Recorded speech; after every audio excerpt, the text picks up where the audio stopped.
Guys, তো এই প্রথমবার আমি ক্যামেরার সামনে কথা বলছি। তারপর একটা দাদার বাড়ি ঘুরতে এসেছিলাম, তো দেখো কত সুন্দর একটা জায়গায় আমাকে নিয়ে এসছে ওরা ঘোরাতে। তো আমি ভেবেছিলাম যে পুরো ভিডিওটাই আজকে তোমাদের সামনে মানে ক্যামেরার সামনে আমি বলবো, কিন্তু এখানে এত আওয়াজ হচ্ছিল যে যেই কারণে আমি বলতে পারিনি। তো এটা আমার দাদার শালির মেয়ে, আর ওটা আমার বৌদি, আর ওই যে পিছনে বসে আছে ওটা আমার দাদা।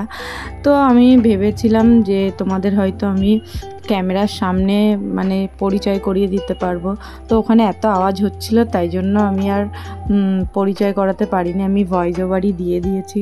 তো যাই হোক, আমার বরকে আমি বলেছিলাম যে নৌকো চড়বো, তো দেখো আমার বর নৌকো নিয়ে চলে এসছে আর আমরা নৌকোতে উঠে গেছি। আর আমার বর এত আনন্দ করছে, তোমরা একটু শুনে নাও। আমরা এসেছি গোবরডাঙ্গা বাউড়ে। আর আমার মেয়েও নৌকোয় উঠে এত খুশি হয়ে গেছিল যে নৌকো থেকে আর নামতেই চাইছিল না, ওর বাবার মতো নৌ আনন্দ করছে।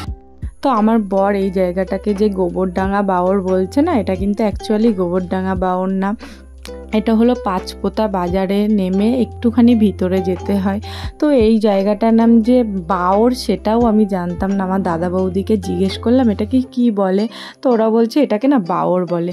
তো দেখো আমার বৌদি না মানে জলের মধ্যে পা দিয়েছে আর আমার ভয় লাগছে, আমি বলছি তুমি পাটা তোলো নৌকোর মধ্যে। তো বাওরটার পাশেই দেখো কি সুন্দর একটা পার্ক আছে, আর এত সুন্দর লাগছিল জায়গাটা।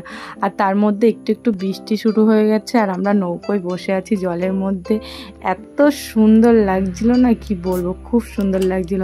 আর দেখো এখানকার লোকেরা না এই বাওরে স্নান করে, বাসন ফাসনও মাজে, আবার দেখলাম জামা কাপড়ও কাচে সবাই।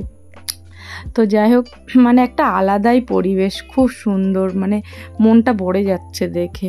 তো তারপরে দেখো আমার বরও স্নান করতে নেমে গেছে আর আমার মেয়ে তো ভয় পাচ্ছে, আর আমার বর বলছে কিছু হবে না আমি ডুব দেওয়াচ্ছি। তো দেখো ওরাও ডুব দিয়ে স্নান করে নিল। তো তারপরে দেখো আমার মেয়ে ভয়ে আমার বরের কাঁধে উঠে বসে আছে, এত ভয় পাচ্ছে ও। তো এইখানকার বাচ্চাগুলোও দেখো স্নান করছে, আর একজন দেখো পা উপর দিকে তুলে দিয়ে মাথাটা জলের নিচে রেখে দিয়েছে। তারপরে আমিও নেমে গেছি, আর কি করবে, এত সুন্দর মানে পরিবেশ দেখে আমি কি আর থাকতে পারি। আমি প্রথমে ভাবছিলাম স্নান করব না, কিন্তু ওদের সবাইকে দেখে না আমিও আর থাকতে পারলাম না, আমিও নেমে গেছি স্নান করতে। তো দেখো তারপরে আমি কিন্তু সাঁতার পারি, কেন বলো তো, আমাদের গ্রামে বাড়ি ছিল তো আমার বাপের বাড়ি, তো ওখানে ছোটোখাটো পুকুর ছিল, এরকম বড় বাওর ছিল না, যে ওখান থেকেই এই টুকিটাকি সাঁতার শিখেছিলাম।